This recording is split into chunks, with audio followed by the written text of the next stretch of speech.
Para formar e pôr em ação fisioterapeutas de excelência nas nossas UTIs, está entrando no ar mais um episódio do podcast UTI Informa e Ação. Eu sou Sancler Bernardes, fisioterapeuta intensivista, e você me encontra no @SanclerBernardes. Olá pessoal, sejam todos muito bem-vindos. Eu sou a Débora, fisioterapeuta intensivista, e você me encontra no @movimenta_TI. E vamos começar mais um episódio do nosso podcast aqui semanal, né? Ei, Sancler? Ô, Sancler? Tudo Oi, bem aí? tudo bem? Dormiu Opa, bem? dei uma Dormiu bem essa noite? cochilada aqui. Não dormi. Não dormi bem. Essa noite foi horrível, Débora. É. Tá igual os pacientes na UTI, que eu sempre falo, bom dia, seu fulano, dormiu bem essa noite? Não, essa noite foi horrível, né? Tá bem parecido, né? Exatamente assim. Brincadeiras à parte, só para a gente destacar aí o que vamos falar hoje, Débora. Ó, a gente, além dessa dica inicial aí da brincadeira, a gente podia chamar esse episódio de Não Perturbe, né? Você não acha que Muito poderia ser um bom, bom nome? excelente. Não É Perturbe. um excelente nome, não perturbe. A gente vai falar Fantástico. hoje sobre sono na UTI, né? Esse é o tópico aqui da conversa. E sabe que eu queria começar colocando uma experiência pessoal, né? Eu nunca fiquei, graças a Deus, internado numa UTI, mas eu tive para quem não sabe, eu tenho dois filhos, né? E os meus dois filhos foram parto normal. E assim, eu lembro que no primeiro filho, Sancler, eu não consegui dormir, assim, nada na internação. Eu lembro que a hora que ele dormia, que eu falava, agora eu vou cochilar um pouco, entrava alguém, sabe? E entrava, não era assim, sabe? Abrindo a porta com delicadeza para pegar alguma coisa. Não, era entrava abrindo a porta, a luz entrava, e aí saía fechando a porta. Mas foi tão marcante que quando eu fui ter a segunda, meu segundo filho, que foi a Maria, foi no mesmo lugar. E aí, parece brincadeira, mas juro que quando eu cheguei, eu falei: é o seguinte, eu não quero ninguém entrando no meu quarto de madrugada. Aí eu chamei minha médica, eu falei: ó, o que tem de medicação essencial? Essas. Alguma precisa ser à noite? Ah, não. Então você coloca meia-noite e 6 horas da manhã. Eu não quero ninguém. E avisa, pode prescrever ausência de necessidade de sinais vitais durante a madrugada. Sem brincadeira, de tão marcante que foi a experiência ruim que eu tive da primeira vez, né? E aí eu pedi pra ela, eu falei, ó, libera aí os sinais vitais da madrugada, não coloca a medicação porque eu não quero ninguém me acordando. E é um problema, né, Sancler? É um problema demais, demais mesmo. Você falou, é extremamente frequente. A gente chega na UTI, seu fulano dormiu, não dormiu. E isso que você fez, talvez seja a grande sacada já do nosso episódio, logo de cara, mas é a gente começar a pensar que tudo pode ser individualizado e personalizado, e que o sono tem que ser, sim, buscado dentro da UTI. Um sono de qualidade tem que ser buscado. Então, por que é que a gente tem que fazer as medicações a qualquer horário, entrando no meio da madrugada? Por que é que todos os sinais vitais precisam ser feitos de uma maneira que acorde o paciente durante a madrugada? É óbvio que a gente não vai entrar aqui no que é necessário. O que é necessário tem que ser feito, mas o mínimo possível também tem que ser pensado. Então, esse seu olhar já é um ponto muito forte do nosso episódio, que a equipe de UTI deve promover a busca por um sono de qualidade nos pacientes dentro da UTI. Curiosamente, isso impacta muito no nosso trabalho durante o dia da reabilitação, né, Débora? Quantas Exato. vezes já não aconteceu de você chegar para atender um paciente e vem o técnico, o enfermeiro, o médico ou o próprio paciente e diz assim, agora não, deixa ele descansar porque ele não dormiu bem à noite. Aí por que ele não dormiu bem à noite? Porque teve muito barulho. Aí de dia, na hora que o ciclo circadiano diz que era para você estar dormindo, você quer dormir e eu tenho que deixar de te reabilitar por conta disso. Olha que catástrofe que é. Então, eu acho que é um cenário extremamente comum e é algo que vem sendo estudado, né, Débora? A gente não vai falar de boca para fora, aqui da boca para fora, é algo que já vem sendo estudado e os impactos que isso podem gerar, os causadores de estresse do sono e estratégias que a gente pode ter para melhorar o sono dos nossos pacientes na UTI. Falando especificamente em ciência, assim, né? Eu acho que é um tema que tem crescido muito, né? Se a gente pegar os artigos, né? E hoje eu estava organizando lá para mandar para quem está no nosso apoio. Quando a gente pega artigos assim, estudando qualidade de sono, a parte de sono propriamente dito na UTI, não é tão novo, né? Tem uns artigos muito bons, eu até separei um aqui que eu queria até ler um pedaço, que ele é de 2011, se eu não me engano. Então, não é um assunto antigo, mas essa relação com os desfechos, principalmente com a parte física, né? E até esse questionamento de, e aí, né? Faz a fisioterapia à noite, não faz? Faz exercício, não faz? Isso é um assunto muito novo, né? Tanto que a gente vai falar mais pra frente, mas a gente não tem uma resposta exatamente assim, até que horas a gente deveria fazer exercício com o paciente, né? Faz à noite, não faz à noite, né? Justamente porque faltam evidências, né? Mas, e tem um estudo que eu até queria ler, assim, ele começa assim, ó, Sancler, ele escreve assim, achei até interessante, né? Porque é um estudo científico, mas ele começa assim, ó. Você já tentou dormir em um quarto bem iluminado, com tubos e fios conectados, e com pessoas conversando, tocando e movendo você periodicamente? Ele começa assim o artigo, a introdução do É, artigo, sabe? Eu tipo, ele achei está muito descrevendo, eu não interessante, sei se ele está descrevendo uma festa de adolescente ou uma UTI, é uma dessas duas não é? coisas.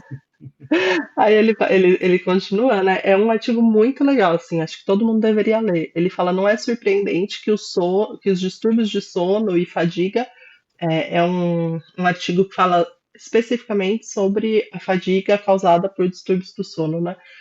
E fadiga estão entre os sintomas mais comuns em adultos gravemente doentes, né? Independentemente do tipo de unidade hospitalar, né? Então, assim, é isso, assim, já vem se discutindo há um tempo, né, sobre sono dentro da unidade de terapia intensiva. Tem um outro estudo que eu estava olhando que ele coloca que a primeira coisa que os pacientes relatam, assim, de pior lembrança e tal, é a dor dentro da UTI, Isso. né? E depois é a dificuldade para dormir, né? São os distúrbios de Uhum. sono. E a E isso intubação, não. é um trio, né? E ainda tem a intubação. Intubação, dor e o sono interrompido, né? E é uma coisa que não acaba ali, né? Porque a gente também tem vários relatos na literatura de que isso é uma das questões importantes de fatores estressantes e angustiantes para pacientes pós-terapia intensiva, porque eles mantêm essa dificuldade de dormir depois que eles vão de alta, né? E aí começa a trazer para a gente uma ideia assim, poxa, se isso é um fator estressante para o paciente, talvez eu que esteja trabalhando na UTI não sinta nada do que o paciente vai sofrer. E é algo menos visível, como você colocou, é uma coisa lá na frente que o paciente vai ter de problema, né? Uma dificuldade de sono lá na frente. Sem contar questões hormonais, regulação autonômica do sistema cardiovascular, regulação de oxigenação e de manutenção de gás carbônico, mas mostra que existe um impacto, talvez um pouco oculto, que nós profissionais de saúde acabamos por descartar. E aí, quando a gente insere na rotina da UTI, talvez muito do que a gente fala aqui, por ser feito de uma forma rotineira para todo sempre, amém, sempre foi feito assim, as pessoas acabam perpetuando isso e não costumam respeitar o que a gente precisa fazer para os pacientes, né? Então, eu queria começar a destacar, é muito legal isso que colocou, né? Imagine você num local barulhento, com a luz e tal. Então, as UTIs são locais ruidosos, extremamente ruidosos, tem trabalhos que medem os decibéis e os decibéis que acontecem dentro de uma UTI, principalmente no período da madrugada, estão acima daquilo que é permitido ou recomendado pelas sociedades de cuidado com barulho, etc., de poluição sonora. Aí é um ambiente luminoso, e aí os trabalhos científicos citam qual é a luz que atrapalha, tanto a luz do quarto, como a luz de tela de computador e televisão e monitores e ventiladores. É o que tem no quarto. Então você apaga a luz, mas você tem um monitor super claro, você tem um ventilador com uma tela super clara, você tem a central de monitorização, você tem um computador com um profissional evoluindo, tudo isso muito claro, ruidoso, claro. Você tem a interrupção constante do sono por medida de sinais vitais, como a gente já citou aqui antes, aí faz glicemia, aí faz medida da pressão arterial, e aí faz um monte de coisa, e aí esse paciente não consegue entrar nas fases necessárias do sono para que ele tenha a sua recomposição energética, e esse paciente se prejudica ao longo do dia. E aí esses pacientes começam a aumentar o tempo de dormir durante o dia, o que atrapalha e desregula totalmente o ciclo circadiano desses pacientes. Então, eu iria além. O que é você dormir, tentar dormir num lugar desse, não conseguir e passar um dia num ambiente mais estressante ainda, né? É. Então a gente coloca o paciente numa situação que a gente impede totalmente ele de adquirir um sono de qualidade. E isso é impactante. Eu não sei se você é uma pessoa que gosta muito ou que dormir muito, Débora. tem algumas pessoas que precisam menos, né? Que elas precisam de menos horas de sono, elas precisam chegar no nível de sono. Eu me considero uma pessoa dessas. Eu durmo pouco, mas a sensação que eu tenho é que eu durmo profundamente. Então eu também nunca fui para UTI, mas eu acho que se eu fosse para UTI, podia cair o mundo na UTI, que eu não ia nem saber que o mundo estava caindo. É, mas tem pessoas que mais. Eu acho que eu seria assim, pelo menos é o que diz minha esposa.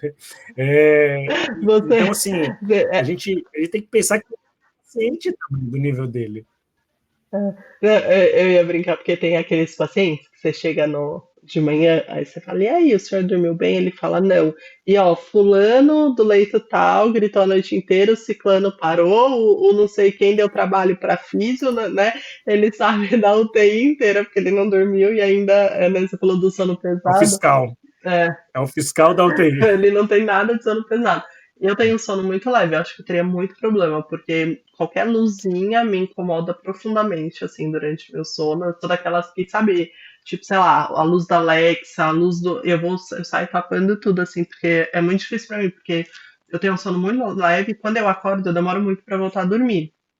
E tem vários estudos, né, falando sobre sono na UTI, e o que eles falam, né, Sancler, é que tem uma questão de qualidade de sono e de quantidade, né?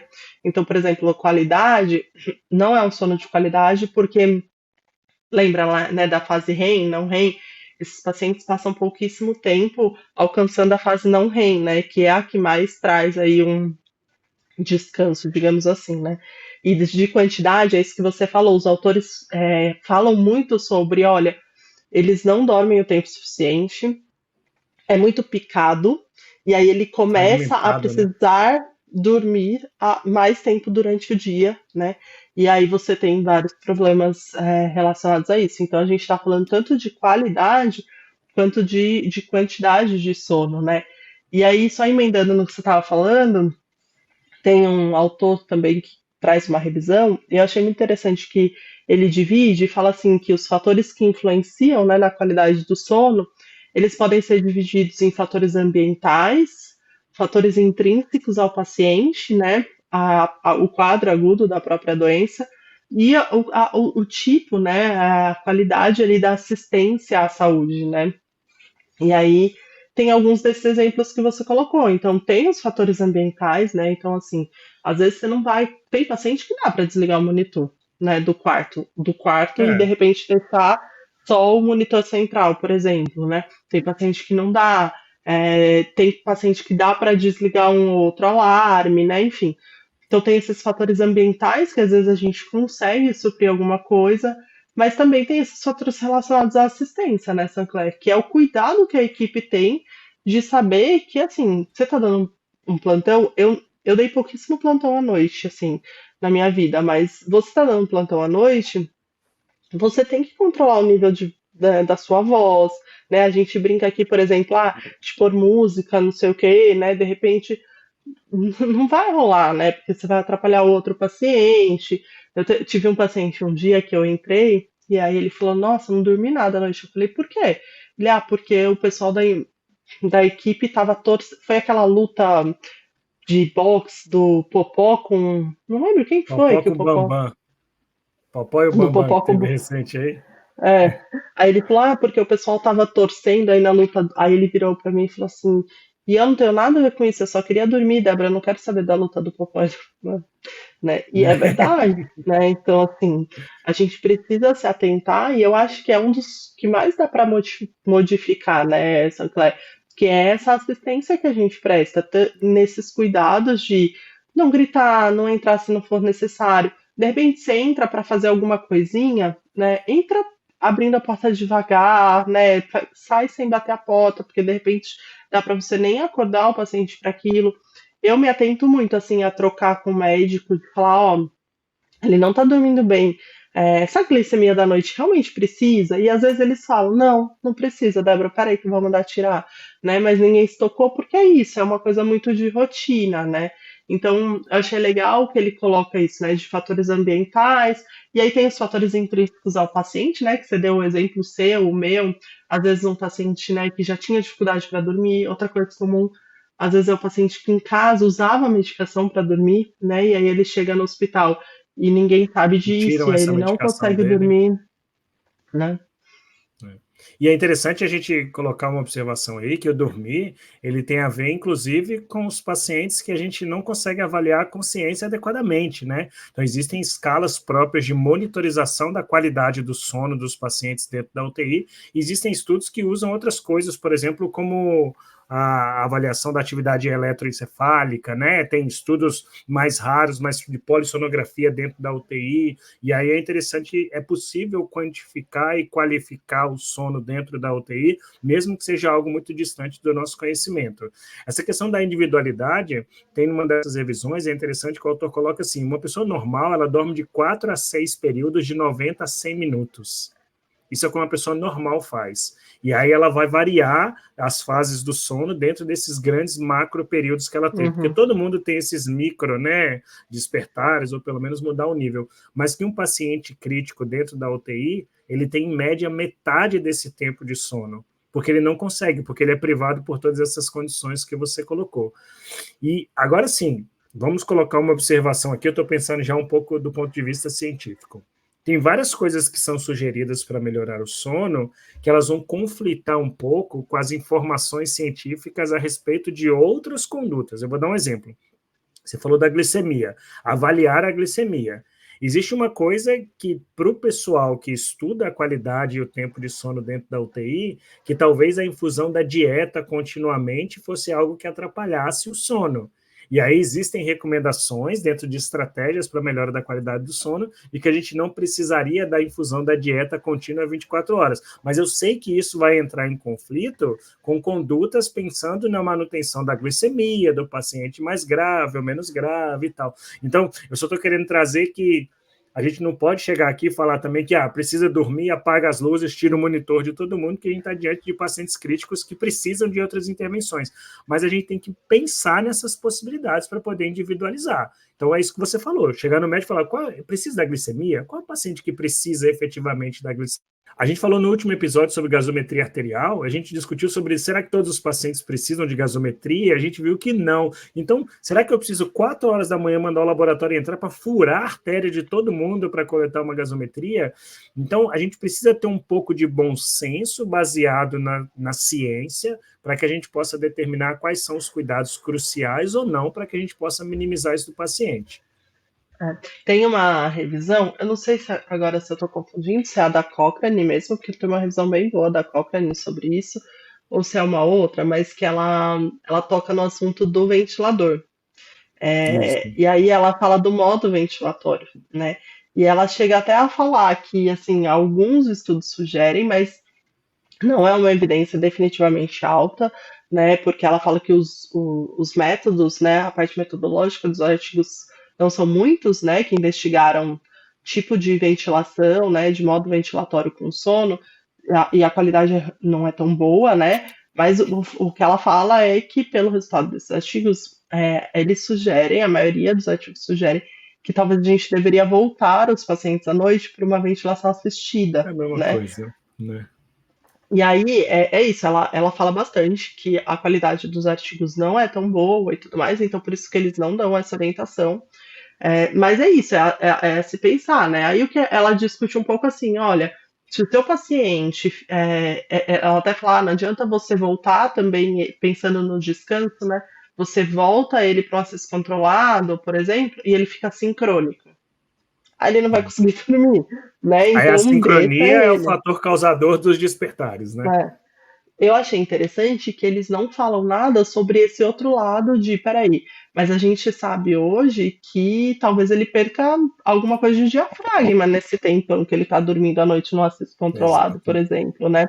Então é isso. E ela termina falando esse ponto exatamente isso, assim, individualize, né? A ideia é deixar o seu paciente nesse período da noite sem grandes esforços, né? Sem estar numa situação ruim ali para ele, onde ele não vai conseguir dormir. Mas não tem, né? Um modo ventilatório que é sugerido aí para todo mundo na hora de dormir, por exemplo, né? Justamente por essas É. questões, né? Não tem, e a gente tem até que tomar muito cuidado com quando as pessoas vão para esse tipo de leitura, porque tem gente que já gosta de voltar todo mundo para controlar da noite, talvez para a máquina não apitar, com a ideia de que eu estou tirando o trabalho do paciente, mas no final você colocou um ponto que é importante, também quando eu li esse trabalho, eu falei, aqui está a explicação, é o esforço do paciente ou a presença de assincronia que vai fazer com que ele tenha microdespertares, com que ele tenha mais interrupção do sono fragmentado. E aí isso piora a qualidade do paciente como um todo. E aí É, fita isso, né? Então, que muitas vezes a pressão de suporte, ela leva a isso, mas que a pressão de suporte bem ajustada, ela tende a não levar. Então, traz um desafio a mais para a gente que monitora, talvez começar a entender que à noite seja a hora, sim, de uma menor atividade muscular respiratória. Não que eu vou controlar, mas que eu deixo o músculo trabalhando, mas sem nenhum mínimo sinal de esforço. Né? é. E aí, até nessa revisão, eles citam, só uma coisa para colocar, que quando surgiu o PAV, a ventilação assistida proporcional, né, o modo ventilatório PAV, né, que ele trabalha em cima ele faz um cálculo em cima do trabalho respiratório e ajuda com uma porcentagem do trabalho. E aí teve artigos científicos que mostraram que uma das coisas que o PAV poderia ser benéfico, várias outras não se mostraram tão à frente da pressão de suporte tradicional, mas era a qualidade do sono. Porque como o PAV faz uma porcentagem de ajuda do trabalho respiratório, é diferente de eu colocar uma pressão, porque a pressão que eu coloco eu vou ter que ajustá-la toda hora. Então, esses modos automatizados, não necessariamente eles melhoram muito o sono, mas há uma tendência de que eles levem o indivíduo a ter menos interrupções do sono. Então, isso é bem Uhum. interessante também, mas esse balanço. A gente tem que estar pensando na balança para poder individualizar, né? E é isso, né, Sanco? Eu falo muito isso para os alunos de uma forma geral na vida, assim, ó, você já fez as outras coisas, né? Então, assim, É. a gente já pensou nas possibilidades mais que fazem mais sentido, que trazem menos prejuízos, né? Assim, que vai ter menos esse pesar na balança. Aí depois você já fez tudo, se mesmo assim, de repente, né? Enfim, aí você vai pensar. Mas uma coisa que eu ia comentar, já que a gente está falando dessa história da ventilação, a única coisa que eles batem o martelo é a gente precisa estar atento se esse paciente tem apneia do sono, né?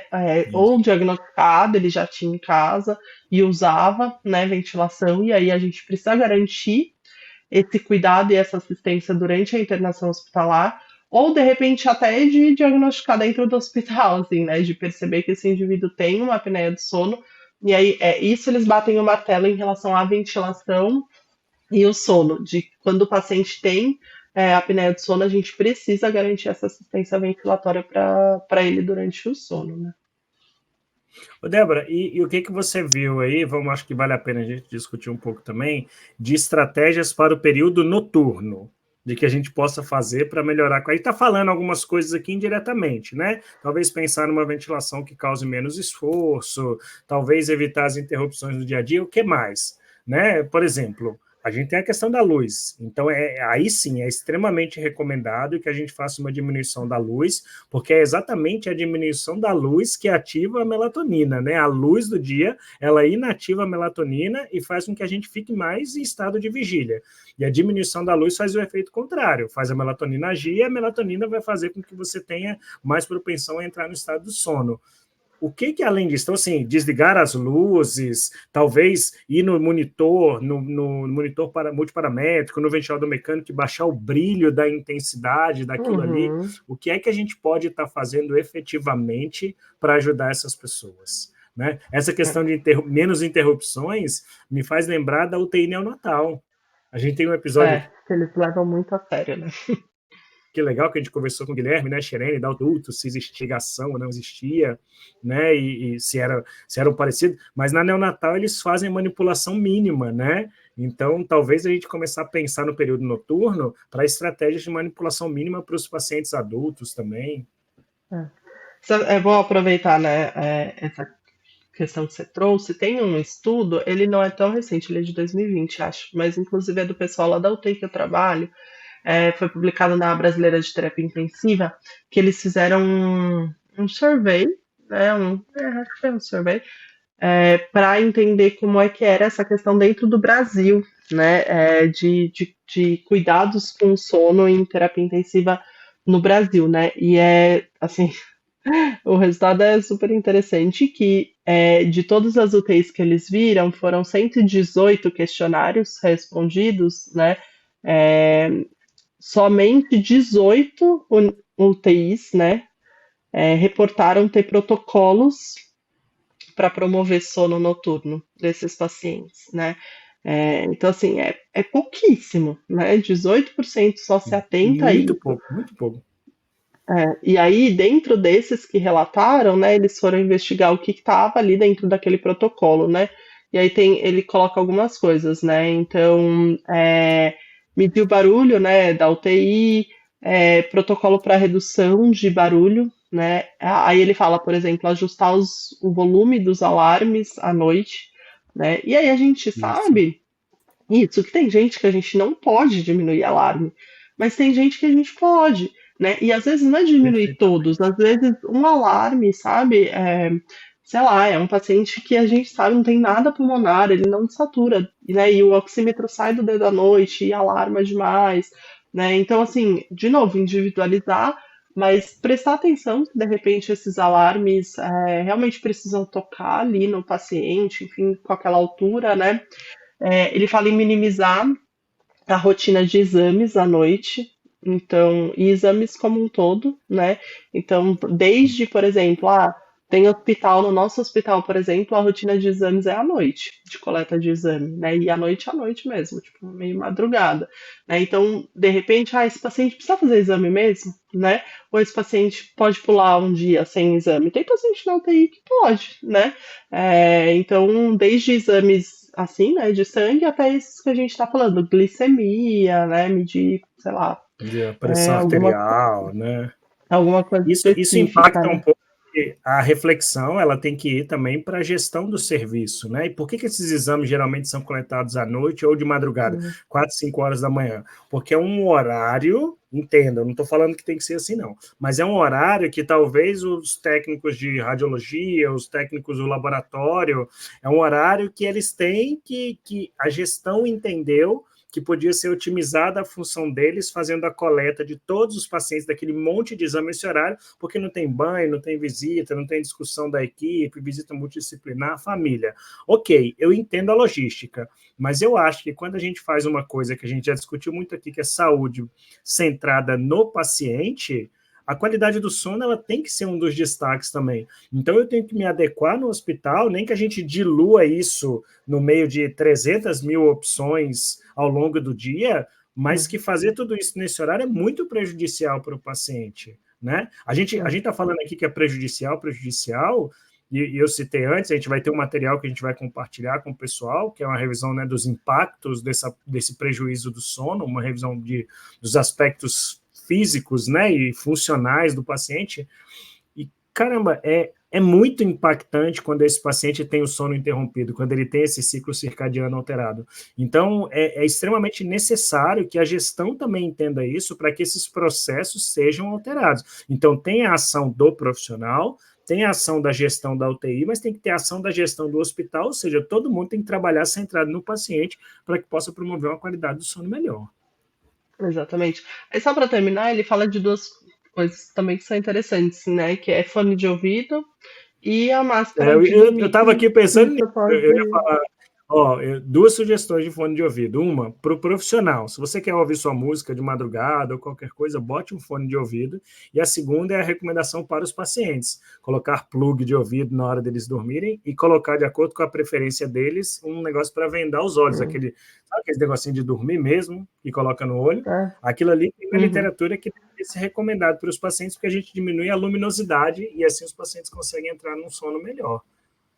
É. Agora, a gente estava falando, né, do quanto isso a longo prazo tem impacto, mas é importante a gente lembrar que a curto prazo também, né?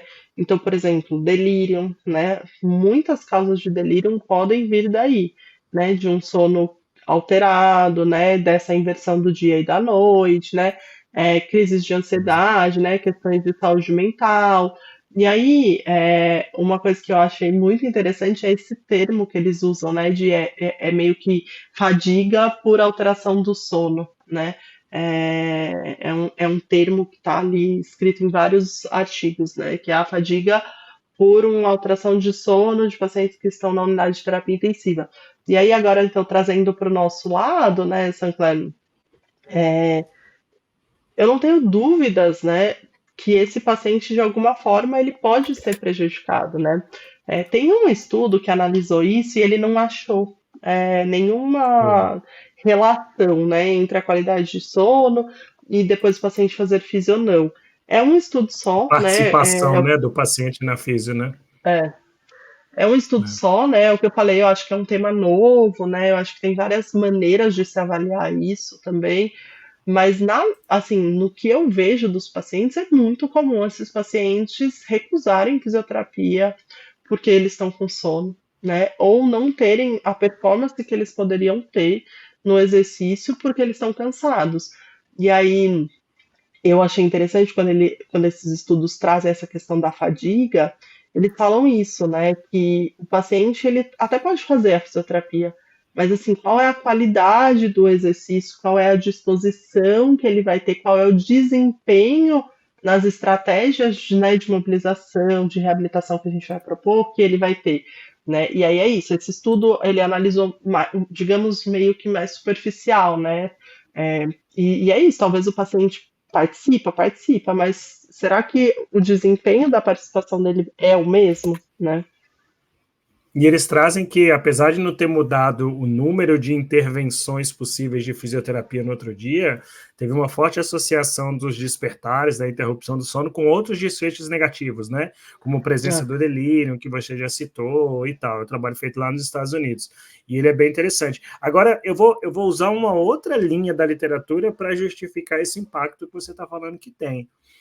A gente não tem, talvez, essa evidência mensurada ainda de qual é o real impacto dos indivíduos deixarem de fazer as sessões de reabilitação, mas todas as recomendações para uma melhora da qualidade do sono, por isso que eu perguntei antes, o que é que a gente faz à noite? Mas tem alguma coisa que a gente possa fazer de dia? Tem. E uma das recomendações é evitar que os indivíduos entrem em situações parecidas com a da noite, como repouso e dormir ao longo do dia. Então, ao longo do dia, não tem que ter privação de luz, tem que ter muita exposição da luz do dia, preferencialmente, por causa da questão de inibir a melatonina. Durante o dia, não tem que ter privação de ruídos, é óbvio que dentro dos limites toleráveis. A gente tem que conversar muito com o paciente, tem que estimular a visita de familiar, ou tanto de episódio que a gente já teve aqui sobre isso, né? O episódio do delírio com o Rodrigo, a gente falou de um monte dessas ações. Ter mais visitas e, principalmente, estimular ao máximo a mobilização do paciente ao longo do dia. Então, a mobilização, ela pode ser impactada negativamente, mas ela é uma ferramenta também que a gente tem para estimular que o nível de mobilidade dos pacientes ao longo do dia aumente, e com isso assim, eu vou traduzir de uma forma bem popular que a gente fala na UTI, cansa o seu paciente de dia que ele vai dormir melhor à noite, não é verdade? Você tem filhos, É, eu tenho filhos, a gente faz isso. Quem tem filho sabe do que a é, gente está falando. Você não deixa seu é. filho dormir, você brinca o dia inteiro com ele para que ele canse, para que ele tenha uma noite de sono melhor. É meio que essa é uma recomendação da literatura para a gente melhorar a qualidade do sono, aumentar o nível de mobilidade diurno. Isso que eu ia falar. Por que falar de sono, então, num podcast de fisioterapeutas, né? É, É, é porque é isso, né? A gente tem essas duas partes aí, essas duas linhas, né? O que a gente tem muito forte hoje na literatura como recomendação para o paciente dormir bem é ele participar de protocolos de reabilitação. Então, assim, se você pegar as últimas revisões, né? Tem até uma que foi da Critical Care, acho que de uns 2, 3 anos atrás, que era as principais recomendações para dor, delírio e tem mais alguma coisa que eu não lembro, e sono na UTI. Na parte de sono, eles descrevem como recomendação o paciente participar de programas de reabilitação, né, de nível alto de reabilitação dentro da UTI. Então, a gente precisa falar de sono porque a gente tem um impacto direto tanto na flechinha que vai, né? Então, para a gente favorecer esse é, sono do indivíduo, né? Quanto na flechinha que volta, né? Então, de pensar que se esse sono ele não está adequado, talvez a gente tenha aí um desempenho ruim na atividade, apesar da gente não ter estudos que mostrem diretamente, existem muitos estudos fora da UTI mostrando que o sono é um fator que interfere no desempenho, né, de atletas, de atividade, né, e que talvez a gente tenha isso também dentro do paciente da UTI. Então a gente precisa falar de sono tanto para a gente contribuir de forma positiva para o sono do paciente, quanto para a gente se aproveitar de um bom sono da noite no dia seguinte para a gente fazer com que esse paciente desempenhe no melhor nível que ele puder as atividades que a gente espera, né? E aí, você quer falar alguma coisa sobre isso? Senão eu queria colocar um outro Não, ponto. é fantástico. Eu só queria depois, eu vou até compartilhar no Instagram. Tem um dos trabalhos que traz uma tabelinha assim qual é, tem um termo, deixa eu ver se eu acho aqui. É uma palavra completamente diferente, eu acho que é uma palavra alemã. Zeitgeber. Já viu isso? Zeitgeber, não Uhum. sei se pronuncia assim, me perdoem aí todos que Quem fala falam alemão? alemão, mas é como se fosse os pontos que podem melhorar ou atrapalhar o sono. Então, a luz, o próprio sono em si, a alimentação, o nível de atividade, as medicações. Depois eu vou descobrir como é que fala isso em alemão. Escreve Zeitgeber, Zeitgeber. E aí fala o que é feito hoje em dia, atualmente. Por exemplo, do nível de atividade, é feito visita durante o período na noite, interrupções para mensuração e falta de atividade durante o dia. Aí ele fala o que deve ser promovido para que se melhore o sono. Aumentar a mobilização durante o dia dos pacientes, buscar o máximo, a gente fala isso aqui todo episódio, aonde a gente vai da fisioterapia, da UTI, volta para esse mesmo ponto. Buscar ao máximo atividades fora da cama, marcos posturais, níveis elevados de postura, e encorajar mais visitas ao longo do dia. Essa é uma mudança de paradigma que os autores propõem, possa melhorar do ponto de vista da atividade. Aí tem isso, de luz, de comida e tal. Então, é bem interessante. Depois eu vou fazer a tradução disso. Entra um pouco nessa questão que a gente já falou de, às vezes, algumas condutas, como interromper a dieta à noite. Aí, e tem só mais uma aqui, que ele fala que, caso o seu paciente, ao longo do dia, ele esteja muito cansado, é para encorajar pequenos cochilos no começo da tarde. The early afternoon. Uhum. Então, é tipo aqui a gente fala o banzo pós-almoço. Aí é a hora que você deixaria o paciente dar um cochilo, mas no geral você tem que manter esse paciente acordado, ativo e de preferência em mobilização máxima com saída do leito. Muito bom. E o que eu ia colocar, né, é que agora tem aí uma discussão, acho que no congresso ano passado eles falaram alguma coisa sobre isso também, sobre essa questão de até que horas, né, até a, a gente deveria fazer atividade com o paciente. Aí, de novo, a Já que gente não tem estamos uma 24 resposta. horas, a gente vai ficar 24 É, horas com o paciente reabilitando? a gente não tem uma resposta, né, ainda. É um assunto novo, de novo, né, pensando em reabilitação, sono na UTI. Mas, assim, tem um artigo, né, que fala, assim, de para alguns pacientes talvez seja interessante esse exercício antes de dormir. E a gente já falou aqui também um pouco sobre isso em algum episódio, que eu não lembro qual, que tem gente que gosta de fazer o exercício antes de dormir, né? Mas mesmo assim, ainda a ideia seria assim, olha, você faz trabalhar com seu paciente até o começo da noite, né? Sei lá, 8 horas da noite, no máximo, estourando 10 horas da noite, para depois ele entrar nesse processo mesmo do ciclo, né, da higiene do Ah, sono e tudo mais, para ele poder dormir, né? Então, mesmo essa discussão mais progressista que tem aí sobre exercícios noturnos, digamos assim, ainda tem esse limite, né, gente? Que não é 1 hora da manhã, que não é, né, meia-noite. Tudo bem, né? Às vezes, tem um paciente que quer, enfim.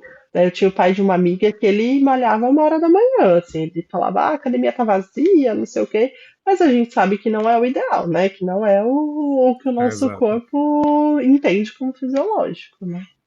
Exato, aí tem questão de liberação hormonal, né? Então nem adianta você querer, porque o seu corpo, de acordo com o barulho, de acordo com a luz, de acordo com o seu tempo acordado ao longo do dia, ele vai ter uma regulação que o seu desempenho vai ser mais baixo. Ah, mas eu conheço alguém que fazia demais. Essa pessoa é a exceção da exceção da exceção. O corpo humano, apesar de não, então estamos falando para vários fisioterapeutas aqui, você falou que nunca deu muito plantões, não deu muitos plantões à noite.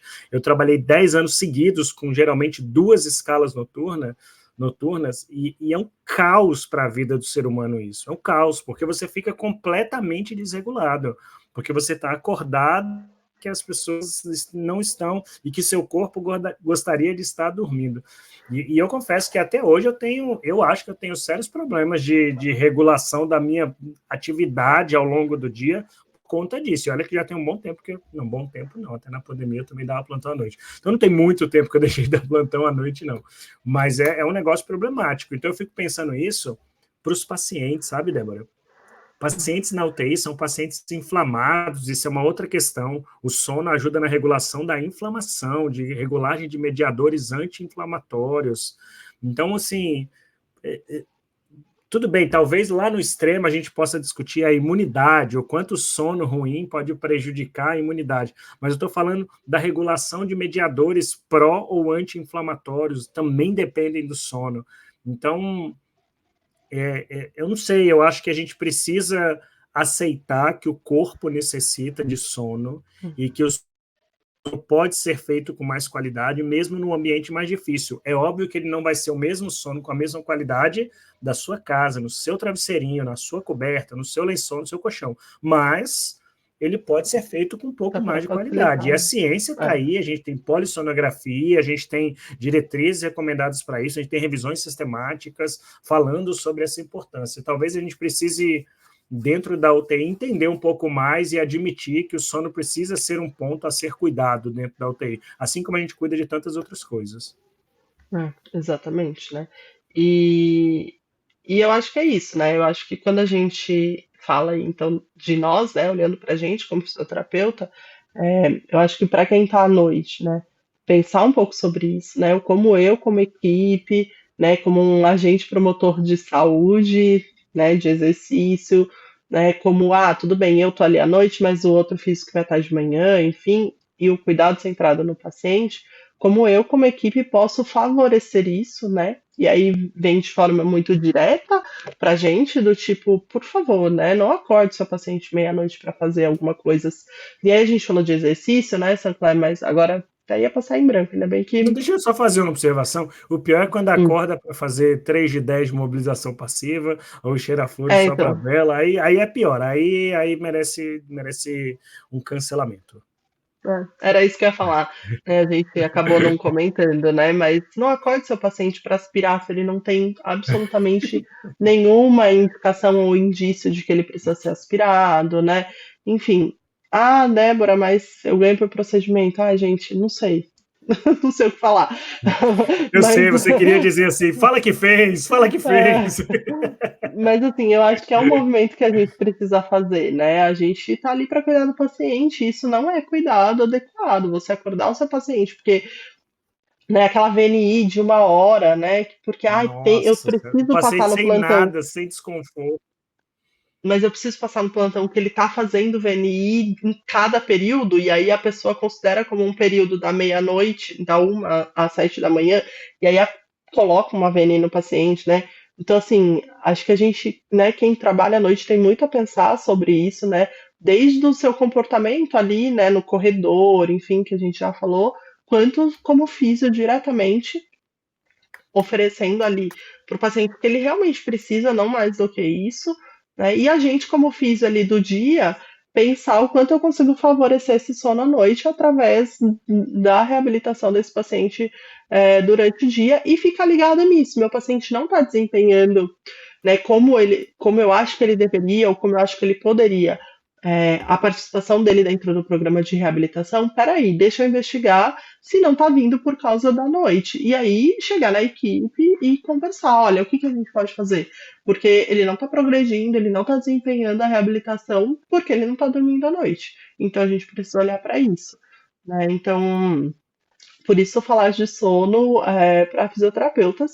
E a última coisa que eu queria comentar é para quem gosta, né, desse tema, eu acho que é um super campo aberto aí para ser explorado em relação à pesquisa, né, a TCCs, a mestrados, doutorados, enfim, é um campo bem que não foi Também acho. explorado ainda e que eu acho que tem coisas para se estudar, sim.